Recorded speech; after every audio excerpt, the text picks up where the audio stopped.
In this session, we'll be talking about how to rank #1 on Amazon. It's everybody's dream, most likely.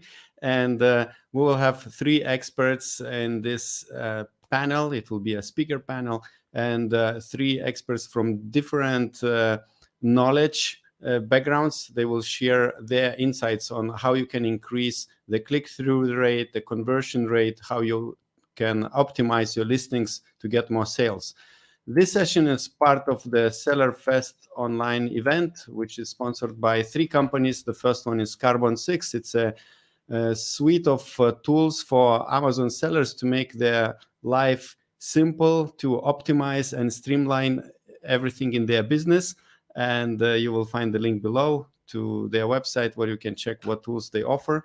The other company which is sponsoring this session is QUARTILE. They are artificial intelligence powered advertising optimization platform that helps sellers and brand owners to maximize their potential in e-commerce platforms. You can find the link below for QUARTILE as well. And finally, last but not least, TILLEY is an Amazon FBA auditing company, and they help to maximize FBA reimbursements for sellers of any size. Check their link below.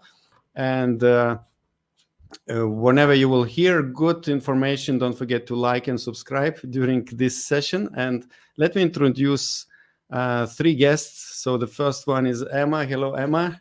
Hello, happy to be here. Cool. So she has a background in copywriting. She helps Amazon sellers with copy. And Anthony from Data Dive. Hi, Anthony. Hey, everybody. What's going on? Yeah, he has a big background in good background in visuals, how to make listings good, well optimized for conversions. And finally, last but not least, we have John Tilley from Zonguru. Hi, John. What's up, Augustus? Dude, I love the way you just showed like your old school way of showing sponsors on that. That was awesome. Yeah. I love Cool. it. I'm telling you, that's better than just having a layout overlay. You know, that's great. Yeah. So if someone is, those who are watching live, please write your questions on for these 3 experts on how you could rank on Amazon as high as possible, how to do it. And let's introduce one by one. So John, you expressed love. So please introduce yourself first. Hey, what's up, everyone? I'm John Tilley, the CEO of Zonguru. We're a business intelligence toolset for private label Amazon sellers. We're connected to North America, Europe, Australia, and India are the marketplaces where we have our tools working. Keyword optimization, listing optimization is probably our flagship set of tools, together with alert management. We were probably the first in the space to do what I call contextual listing optimization, where looking for not only the best keywords for your listing, but what is your competitors' positions on those keywords? How do they index for that, and how do you, more importantly, get better than them and beat them? So that's pretty inherent to our tool set, Keywords on Fire, Listing Optimizer, it's the heartbeat of your business. If you don't get this right, everything else is much harder. So outside of product development, this is probably one of the most critical things you have to do for your Amazon business. Yeah, thank you, John. Emma, what do you do and how do you help? Hello, my name's Emma SCHERMER-TAMIR. I'm the co-founder and CEO of Marketing by Emma, and we work with brands to help them connect with and convert their dream customers through their listings, their websites, any of those places where you need to be communicating directly with your customers. I mean, one of the things that's so impactful about your listing is it might be the only opportunity that you have to actually be able to share what it is that you're selling and what makes your product so great. And so you really need to make sure that you're taking advantage of every piece of that real estate to keep the competitors at bay and to sell as much as you possibly can. So I'm really excited to talk with John and Anthony today and go into what's working right now to help listings perform their very best. Perfect. Thank you. Anthony, what about you? Hey, everybody. I'm Anthony COFRANCESCO. Been in the e-com industry for a few years now. Started off running a creative agency called Virtuous Graphics. Did a lot of work on just normal listing optimization. It's evolved a lot over the years. I got to move on to help scale a company called PickFu, again, really focusing on visual optimization, like how could you improve images, A+ content, anything on the listing from a visual perspective. And now I'm diving in with data dive and still just trying to figure out, like, Amazon is just this big algorithm, right? This big math equation, and just trying to like figure out, what do you change? How can you get conversion rate up? How can you get sales up? How can you become more efficient when people come to your listing about actually converting them? So I think we're going to talk about all of this today, and I'm really excited. Yeah, cool. And the links to all the guests you will find below in the description. So you can check John's Zunguru website, Emma's website, and Anthony's Data Dive websites. And let's start with a question like more general. What's your most powerful method to stand out and stay ahead of competition on Amazon today? So probably there are different kind of tricks. So what would be your best method? I don't know. Emma, do you have any ideas? Yeah, I'm all about going back to basics. So for me, it's like the most powerful methods are the tried and true methods that have always worked. You know, John said at the very beginning in his introduction, product selection is obviously huge. So if you don't have a good product to start with, none of these other things really matter. So we're making the assumption that you have that piece figured out. And so then it really becomes about positioning and really understanding who you're selling to and who you are as a brand and what you can do to stand out. Amazon is very different than a lot of other places where customers can buy products, and that there is a vast selection of options out there. It's not that anybody's ever gone to Amazon and said, oh my gosh, I have no options to choose from. If anything, we have too many. And so in order to be successful in today's marketplace, you really have to understand how to position your product in a unique way so that people have a reason to choose you over all of the other options out there. All right, great. Anthony, do you have anything to add? Oh, we don't hear you. I think you're on mute. Oh, yeah.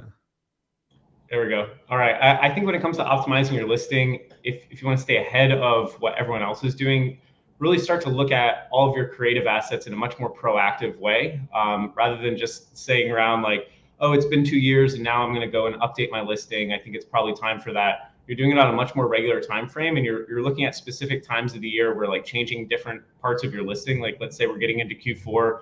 You already have like a new second set of images in your gallery that you have an idea that are more themed for getting around to the holiday season, or you switched out.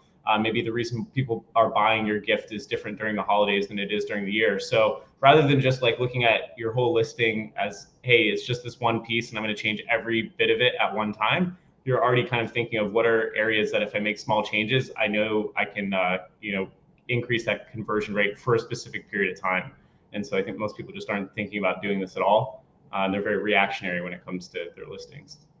Thank you. John, what's your method? Yeah, I think one of the main things I would say in terms of standing out is understanding that Amazon is focusing on incentivizing and helping brands to stand out on Amazon, right? It's all about your brand now. It used to be just about products and having a great product. Now they're really focused on brands. So again, focusing on your storefront, ensuring that that is as best as it can be, and importantly, using all of Amazon's various offerings to promote your brands. So all of the various paid media, PPC, Amazon posts especially, that's something they really want you to use. And if you can start to use all of their programs, they're going to give you more traction. You're going to get in front of more audiences and obviously stand out. So I would really look at what are the various programs that Amazon are using to incentivize brands, your storefronts, everything like that, and then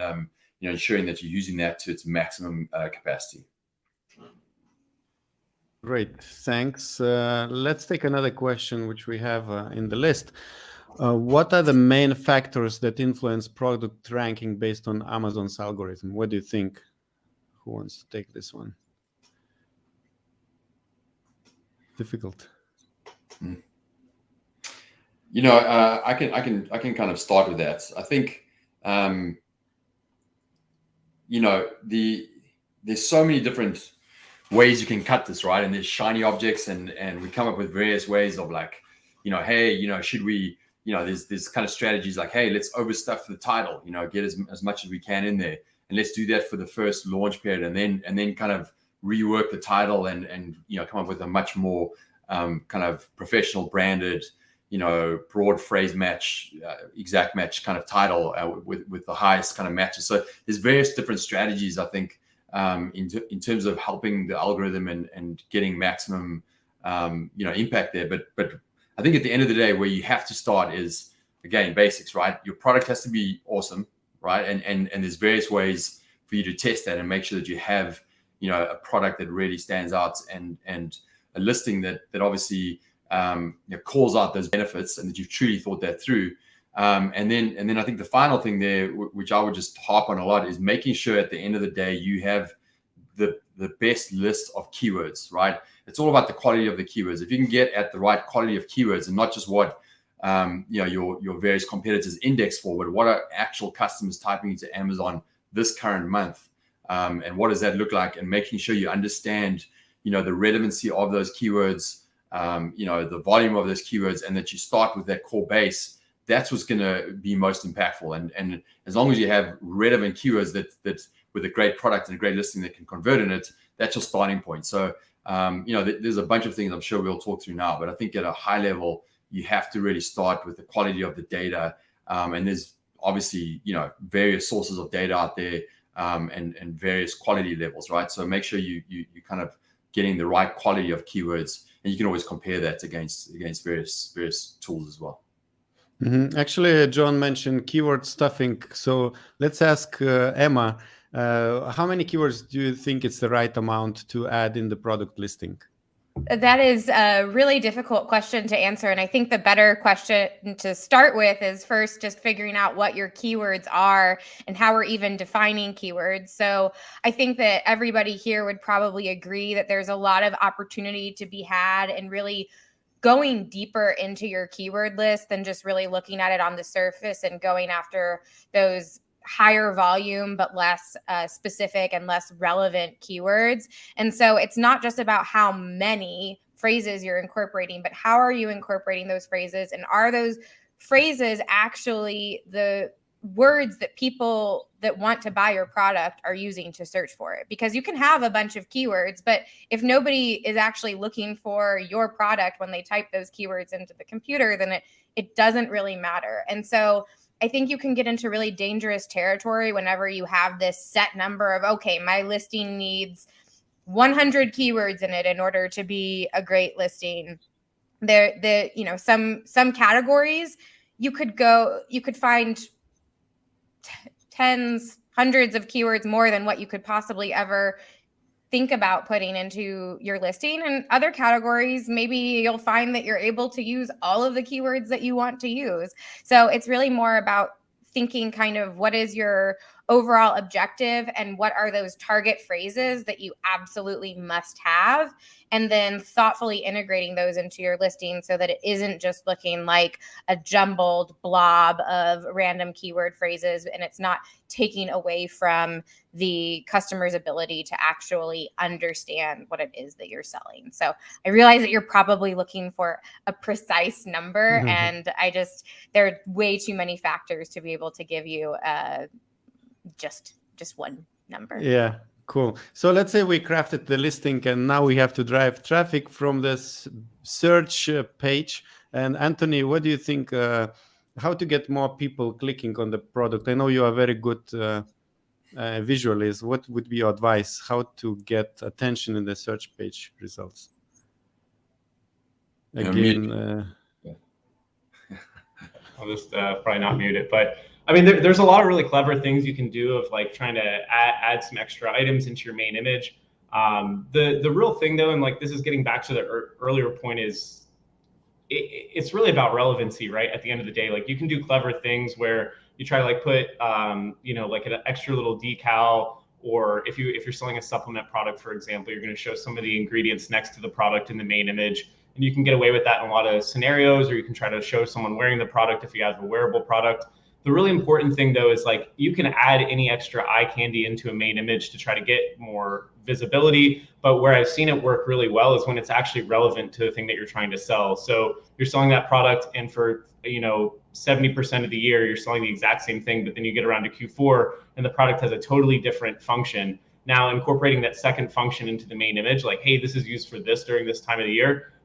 It's all about if you're making the change to the main image that's relevant on what someone's searching for. And so if it's giving them a better idea of what this product is for, a good example is like a duvet cover for a bed. Do the people want to see this folded on a white background, or would they rather see the duvet cover actually spread out on the bed and in the scenario of what the style of this bedroom would be like, right? And so when you make those kind of changes into a main image, yeah, they're more visually impressive, but what's more important than that is that it's conveying information, right? From the first page of search results, it's getting into someone's brain, like this is the listing that you want to be clicking into.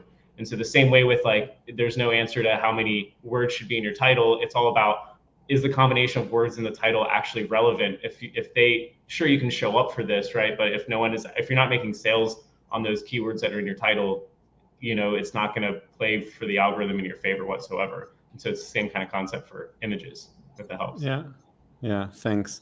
We have a question for John. John.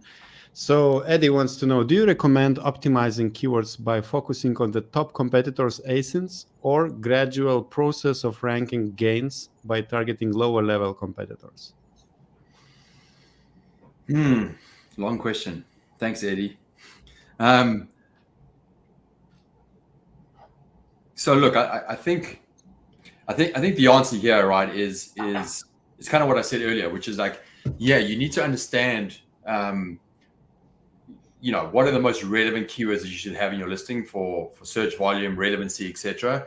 You need to understand how the competitors or which competitors have that keyword in their listing, right? And who's actually owning that keyword. And that's your baseline, right? So you've got to have high search volume, all the main keywords that your competitors have that are relevant. You've got to have those as your baseline in your listing.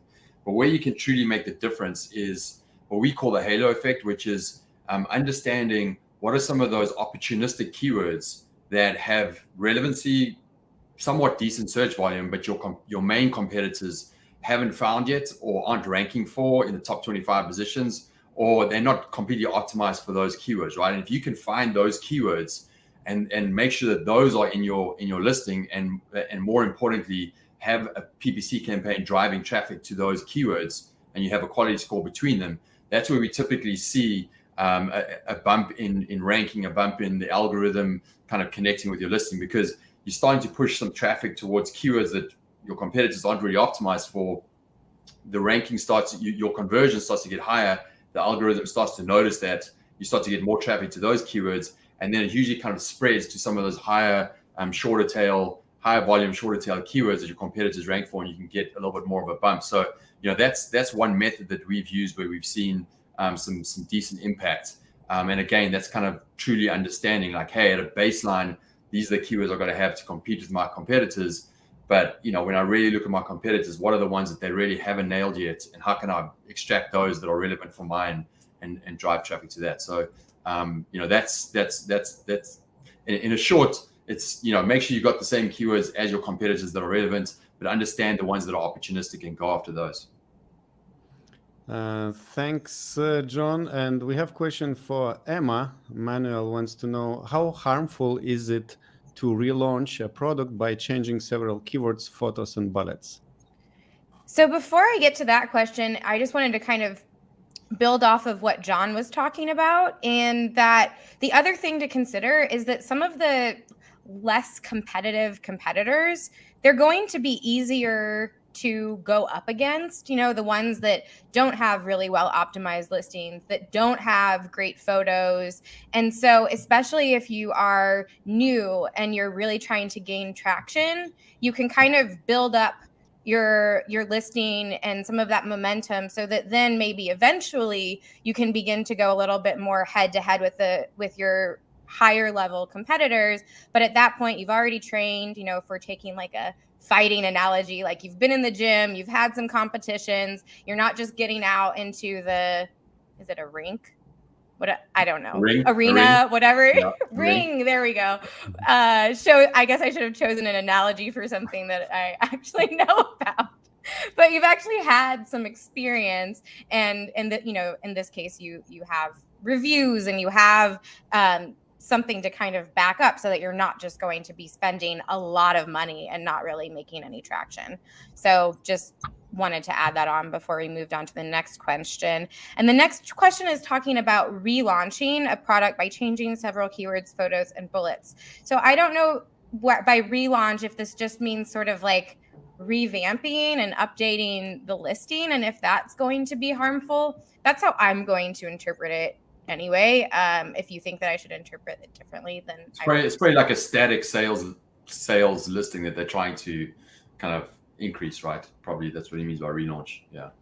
Yeah, so not harmful at all. A really great thing to do if you're finding that things just aren't clicking. It could be a lot of different things. It could be everything from you really need to go back to the keywords and make sure that you have those relevant keywords. I think so often I see, especially if people maybe have experience on other platforms or are more used to like Google SEO, they may not be as familiar with how to really look for those opportunities, like what this conversation has been talking about with those high relevancy, lower competition keywords. So that's essential. But also it's possible that maybe you either didn't position your product well, or what we've been seeing a lot of lately is you've been on Amazon for a long time. You've done really well for a long time, but now there are all of these new competitors that are coming in and they're figuring out how to optimize things. And so even though you had great sales velocity and you had lots of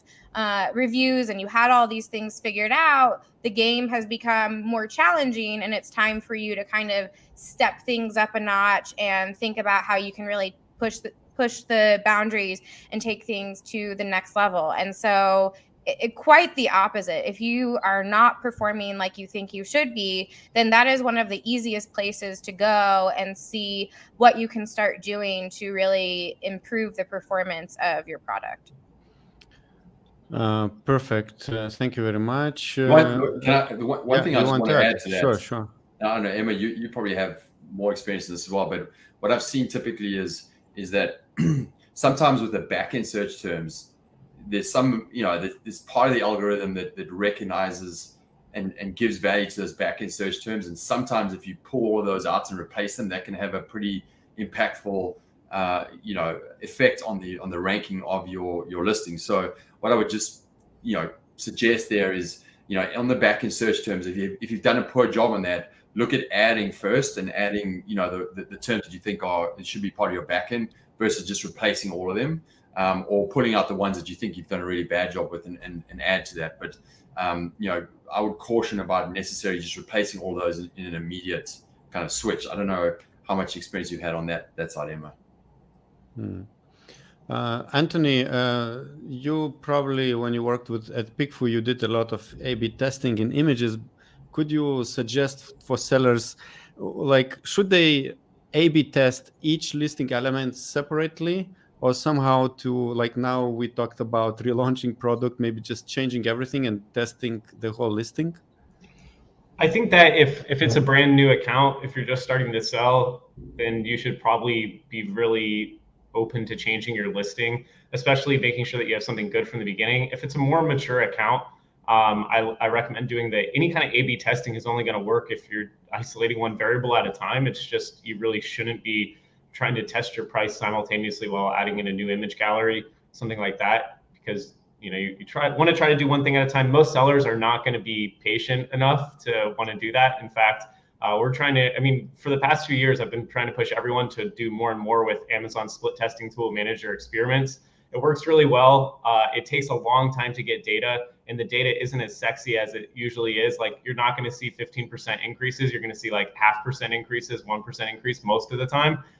Sometimes you get lucky and you get a big double digit, but it's just not normal. I think a lot of people are really nervous about, I got to set this MIE experiment. I got to let it sit for 6 weeks is what I would recommend, 6 to 8 weeks. And I'm not going to change anything else on my listing during that time. It's really difficult for sellers to do that, but I promise you there's actually value in going through that process. And if we're talking about how to get ahead of the competitors, this testing, all this A/B testing people are doing, it's getting a lot more popular now for actually doing it on the listings. A few years ago, no one was using this tool. You can't make up this time. Like if I go and I'm testing for 6 months, month after month after month, running these 4 to 6 week tests, I'm going to know what works on my brand, and you're going to be guessing what is going to work on your brand, but I'm going to have real data. And even though it was really painstaking and boring to get there, those small little increases really are what adds up. So one thing at a time, just be patient. And sometimes it's not going to do anything at all.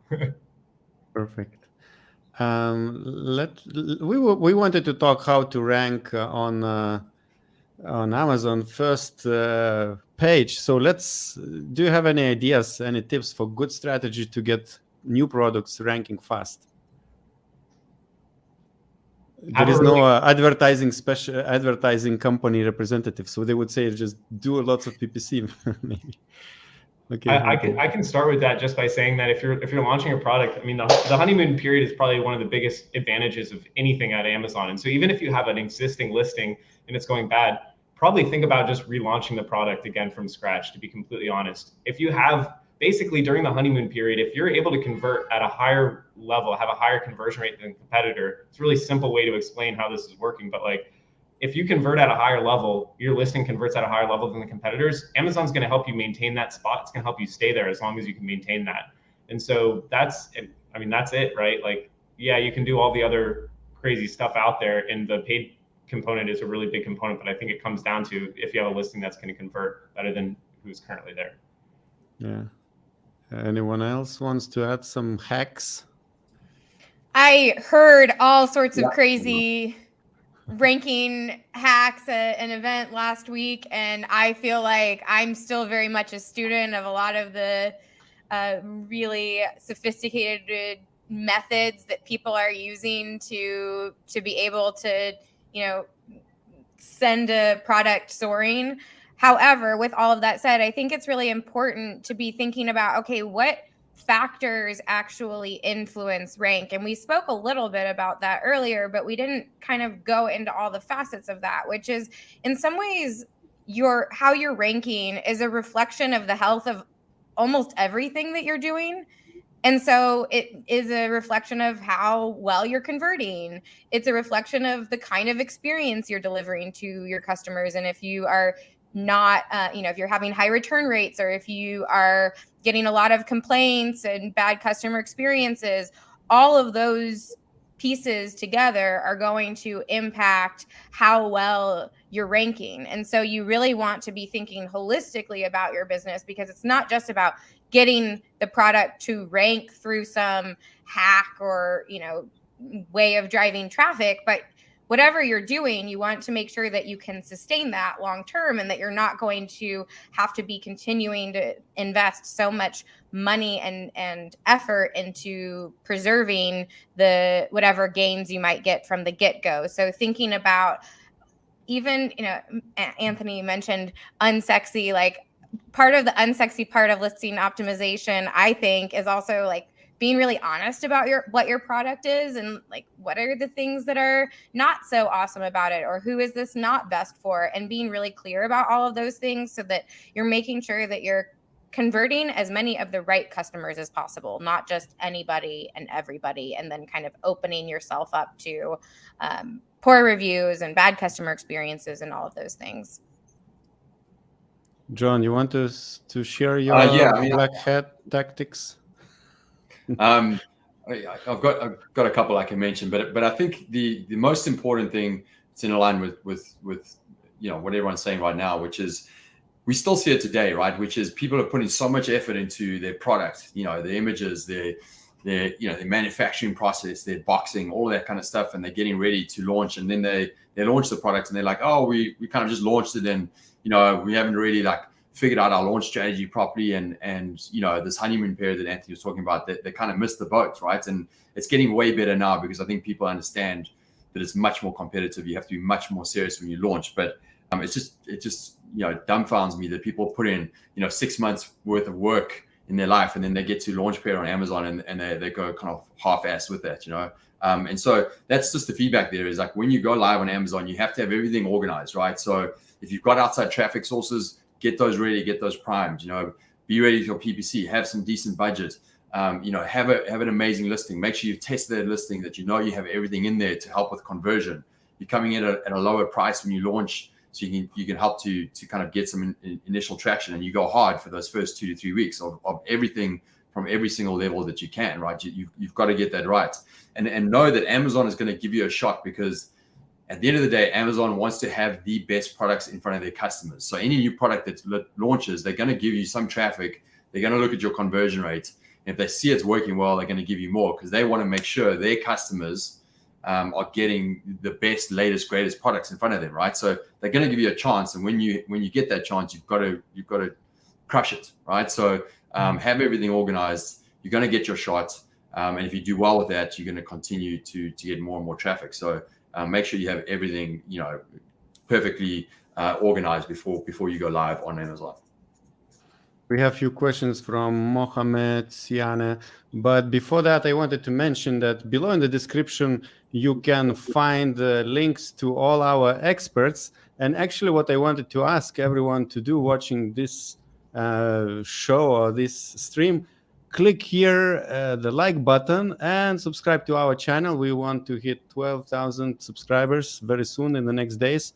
And if you look at the description, you will find the links to John's Zunguru software, Anthony's Data Dive tools, and Emma's Marketing by Emma website as well.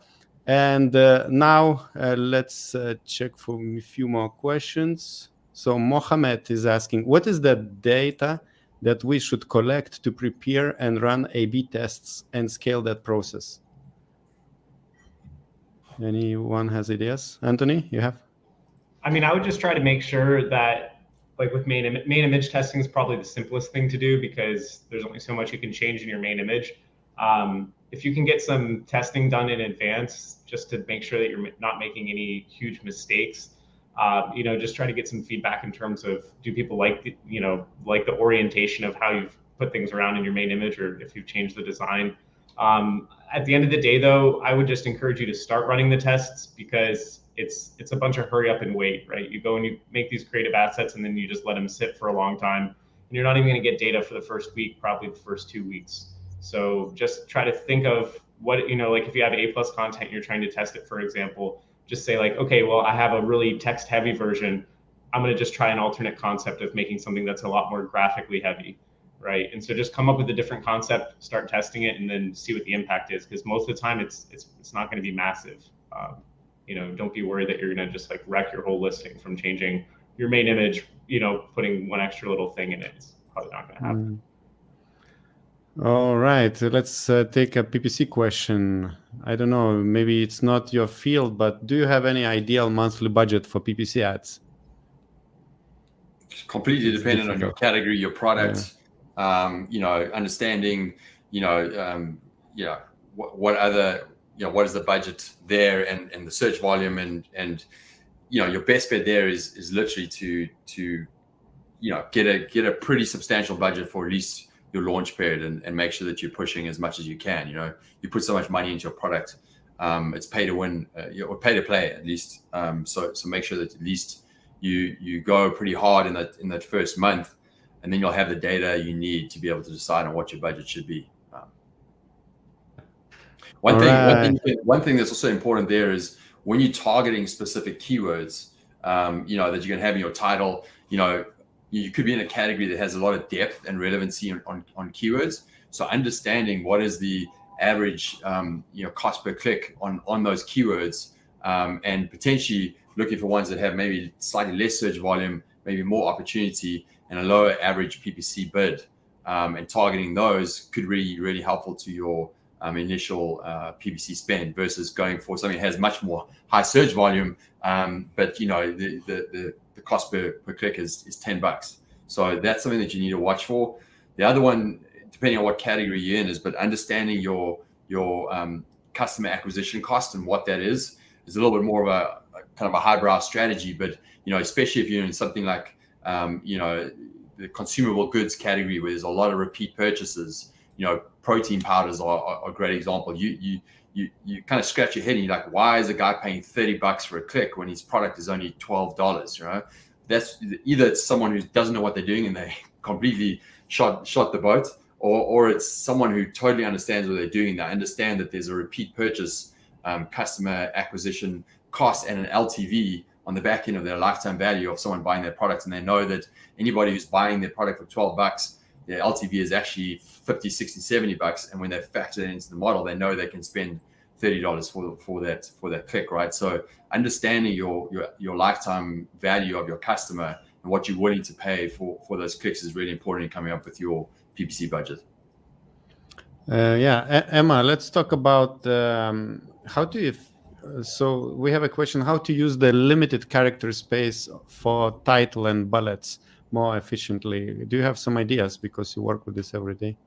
Yeah, so you want to be thinking about a few things. One is, what are those need to know details? What are the things that when somebody is looking for a product, before they invest any more time, whether it's reading reviews or doing any additional research, they just have to know. And so you really need to be clear about how you're actually going to structure your listing and what are those most important points to stick to, and then actually stick to them. So the bullets, you want really one main focus for each bullet. You don't want to try and talk about too many things at once. And it's considering also where the customer is at in the stage of their journey. They don't need to know everything about your product. Like, they don't need to know the ins and outs of how to use it and how to care for it. Some of those things might be important or particularly relevant given the category or what makes you unique or something like that. However, you can't share everything. So you need to be thoughtful about what does somebody need to know to have confidence that this product is the right one for them, that they either want to learn more about or they feel confident enough that they're even willing to buy it. And so that's the first piece. And then the second piece, it's something that I've already mentioned a couple of times, but it really is worth stressing, is that differentiation piece is so huge. It's really frustrating as a customer if I open up 10 product pages and every single listing looks exactly the same. It makes me feel overwhelmed. It makes me feel like I don't know how to choose. And so then I'm either more likely to just choose the product that has the highest amount of reviews, that's the cheapest. Maybe I just decide I'm going to buy a few. Maybe I even go to a totally different platform because I just don't want to deal with the stress of Amazon. Like, one of the things that's really interesting to me that I've noticed as a consumer is more and more of the websites that I use to shop are adding in the sort of feature of comparing similar products together at the bottom of the product page.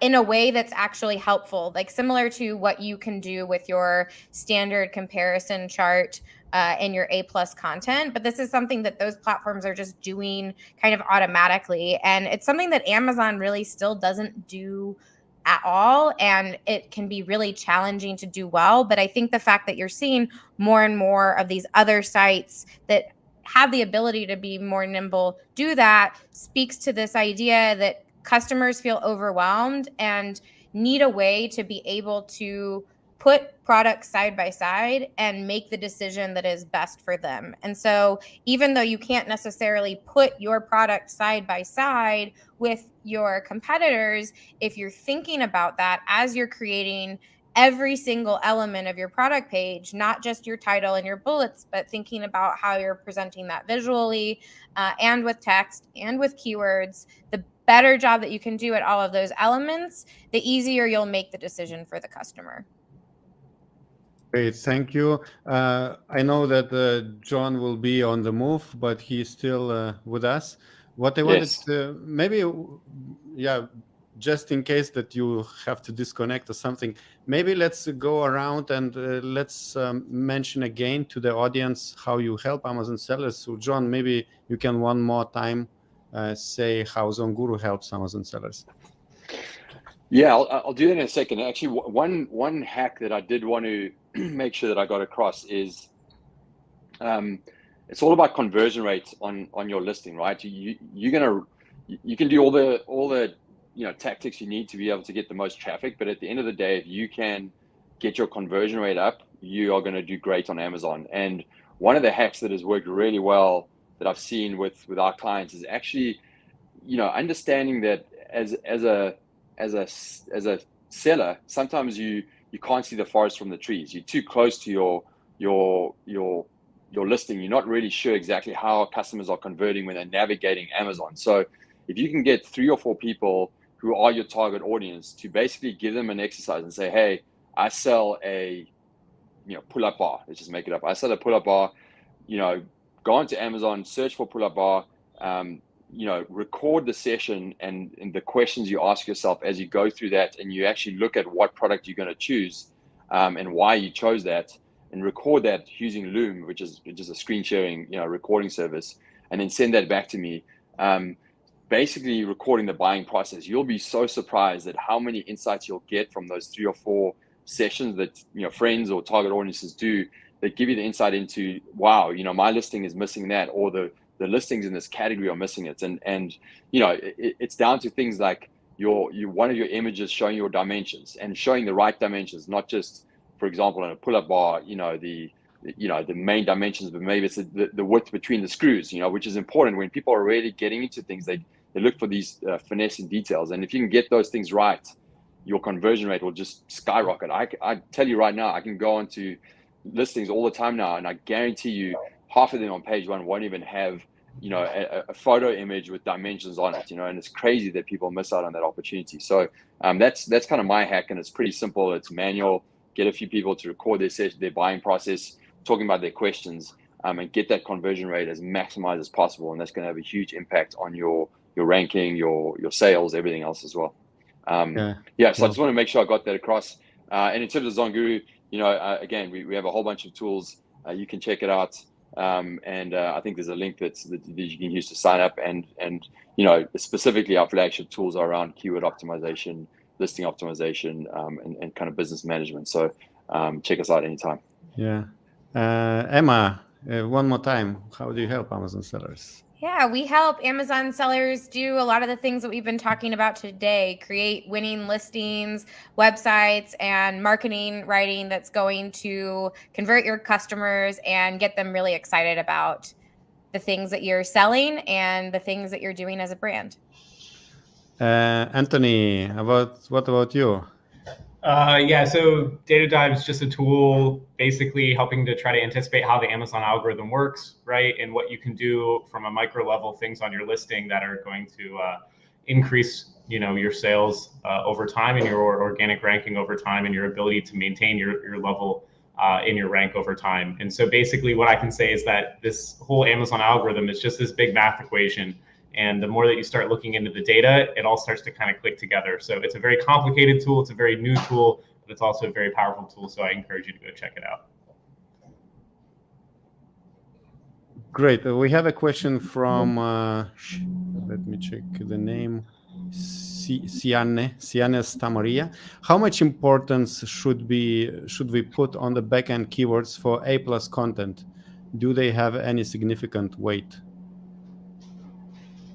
Emma? I'm wondering if by backend because she's saying for A+ content. So I'm wondering if maybe instead of backend keywords, she's either referring to the product image keywords for the A+ content images, or even the product description. Regardless of what it is, if you have a space to improve your ability to rank and index, then you should definitely take advantage of it. So it doesn't really matter which field we're talking about. Use all of them to the best of your abilities. Anthony, you have something to add? Nope, I think that's right on point. Yeah. Yeah, cool. Use so we answered. John is on the move. Let me check for another question we have for Anthony. How does having multiple variations somehow influence the conversion rate? Do you have some comments on this? I mean, what I can say generally is I think a lot of people want to maintain their variations when they should actually be breaking them out as individual children ASINs, and all with the purpose of trying to have a higher relevancy, right? So like I got to think about if I have variations that are based on a functional difference in the product, then I almost certainly want to try to create like a different ASIN, a whole different children ASIN for that, because now it's like this product has an entirely different purpose. I can go and like I can make a listing specifically built around that purpose, versus if I have variations that are based on color, right? It's like the exact same product, but it's just like a slightly different color. I'm going to keep those all within the same listing, right? Because I'm really trying to optimize for relevancy. Even if I'm going after a smaller search term, if I'm going to convert at a higher level, you know, the people who have more general listings that are trying to convert across a range of keywords, they're going to have a lower overall conversion rate, and it's going to be hard for them to beat me on ranking over time. Yeah, okay, cool. Thank you, Anthony. Emma, I have a question for you. Should the same keywords be repeated throughout the product listing? What do you think? You don't have to repeat keywords. You will naturally repeat keywords though. So it's not like you need to avoid repeating keywords, especially if you are targeting, you know, we've been talking a lot about high relevancy keywords and low competition keywords. And typically those are going to be longer tail phrases. So keywords that are, you know, 5, 6, 7 word long phrases. And so a lot of times the root phrase in those keywords is going to be the same over and over again. And so there just will be natural repetition, but you don't have to make sure that, okay, I'm doing this once in the title and 2 more times in the bullet and again in the product description. It's not like you're increasing your ability to rank better by using the same word over and over again. Perfect. John, are you ready for another question? Can you? Yes, I'm yeah, here. Cool. Yeah, perfect. So we have a question for you. How to build up sales velocity for a product that seller wants to relaunch? Like, I think, yeah. Hey, can you hear me? Yeah, we can hear you. Sorry about that. I think what Anthony said earlier, which is, you know, if your listing has become static, you know, a relaunch is probably inevitable. But I think one of the strategies you can try, which does work on our side, is that halo effect, right? Which is doing a much deeper analysis on your listing, your keywords, your conversion process that kind of hack on the buyer side. I think those are all things that you really have to do. And then that halo effect strategy of targeting certain opportunistic keywords and putting some you know, bigger PPC budget behind that and seeing if you can get your conversion rate up, I think are really important steps. So that's really going to help you relaunch. Otherwise, outside traffic, you know, outside traffic is always a savior in a lot of ways, and trying that as well. But most likely, if you know, if you've got a static listing, there's probably a problem with your product, and then it might be going back to the drawing board to really understand how you can differentiate your product. One other thing which is becoming a little bit popular right now is you know, repricer tool, like automation around repricing, and you know, that's typically a retail arbitrage tactic, but a lot of private label sellers are now using that to get more kind of nimble on your pricing strategy and understanding that you can adjust your price compared to the competitive set, which can really help with conversion rate as well. So that's something to really look into as well, is understanding you know, your repricer strategy around that. And otherwise, you know, you can just, you know, lower the price, drive a bunch of traffic, and try to just get the conversion rate up as much as you can. Talking about conversion rate, so I think it's we can have the final question, and maybe if you have some ideas, each of you, any tips for increasing the conversion rate for Amazon sellers? Final tips, and we will end the session. I guess I can throw one in real quick. The thing that I really try to do, I didn't come up with this, it's just something I've been doing for the past couple of years, is I try to put all of my images in the gallery through what I call a 5-second test. Kind of very similar to something John was talking about earlier, where I'm going to try to get some external thoughts on the quality of my images. And so basically what I'm going to do is I'm going to take someone who has no knowledge of the product before, I'm going to show them an image in my gallery. I'm going to have them look at it for 5 seconds, but only 5 seconds. They're going to look at it for 5 seconds. I'm going to take it away and I'm going to say, what was the purpose of that image? And if they can't describe it for you, what the purpose of that image was in either a couple of seconds, or they're far off from what you think the purpose of that image is, most likely when someone's on Amazon, they're not going to get it. And when someone doesn't understand, they're not going to try to stay and figure it out. They're going to bounce, and and they're going to go to a listing that does a more concise and a more effective job of explaining that. So if you can kind of put all of the images in your gallery through that test, you're going to start to get an idea of like, they're probably too confusing, there's probably too much going on, and people are probably getting lost, and that's probably driving your conversion rate. It's what I've seen as the most common thing. Yeah, thanks. Emma, you have some tips, or John?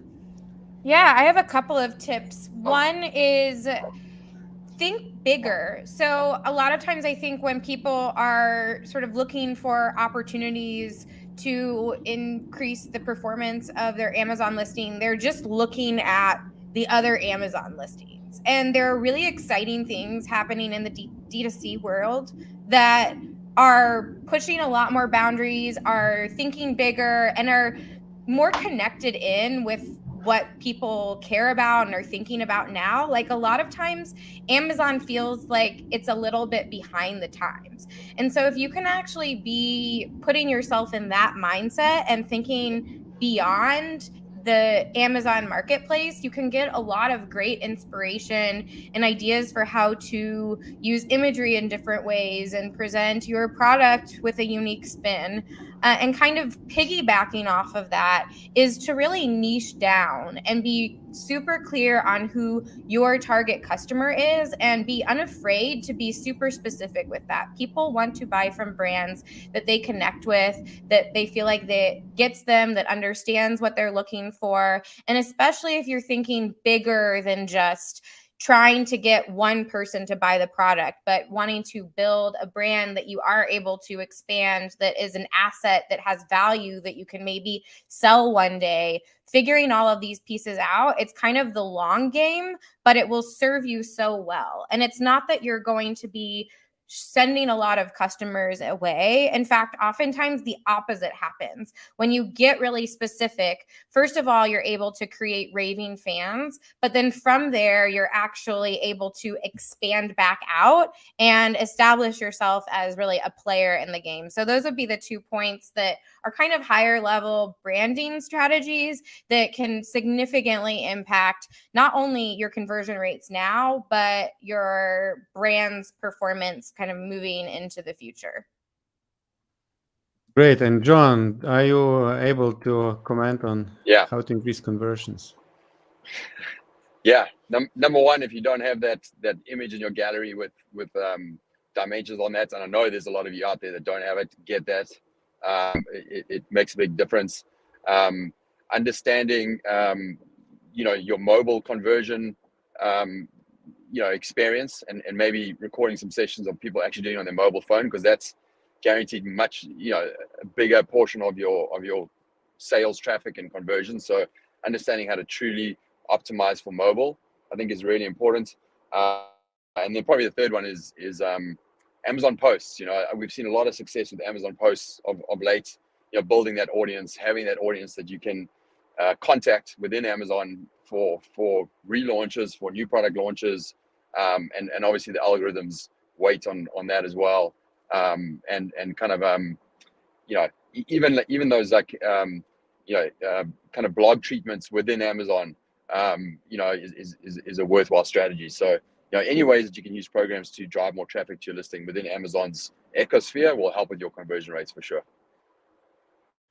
Thank you very much, John. I know you're on the move. Oh, Emma wants to add something. I thought yeah. So there's also a relatively new dashboard, the search query performance, I believe is what it's called. And this actually shows you sort of how your listing funnel is performing. So we've been talking a lot about how you can actually use data to make better decisions of what to do. And so it actually is breaking down every, how many people are actually clicking into your listing, and then how many of those people are adding to cart, and then how many people are buying. And so you can start to use that data to get a better sense of, okay, if people aren't clicking in, what can I do to kind of attract more eyeballs to build more curiosity? And then, okay, they're there and they're adding to cart, but they're not actually purchasing. So am I not doing a good enough job of communicating confidence, or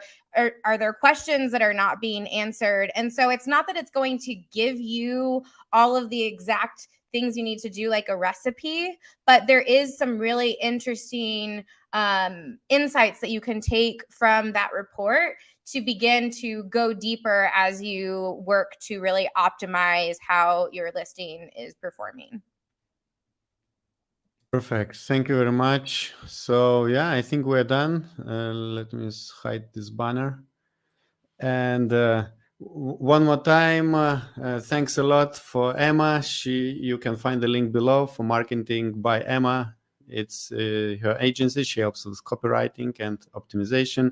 John represents Zonguru. You'll find the link below. It's a suite of tools for Amazon sellers, for keyword research, and many other things. And Anthony, Data Dive is quite a new tool, but it's trending, and a lot of people are talking about this. So check the links below. And thank you very much, guys, and see you next time.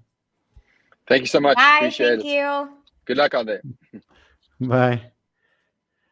And I wanted also to mention that this session was part of the Seller Fest Online Summit, where we have 25 speakers presenting different presentations. This was a speaker panel, expert panel, but we also have sessions where single speakers giving additional value in separate sessions. And during this event, we asked every speaker also to bring additional video, which we call VIP video, and we collected these additional videos into a VIP package. So you can find the link below in the description. And if you want, you can upgrade to this VIP package. Here, speakers share step-by-step guides how to source better, how to increase conversions, different workshops, but workshop style additional information they provide, for example, about flat files or image optimization. So it's really deep dive or more additional, more advanced content you can get. And now I would like to invite you to watch other video with Sasha Gorelik, which explains how to how to prepare your Amazon product listing to increase your conversions.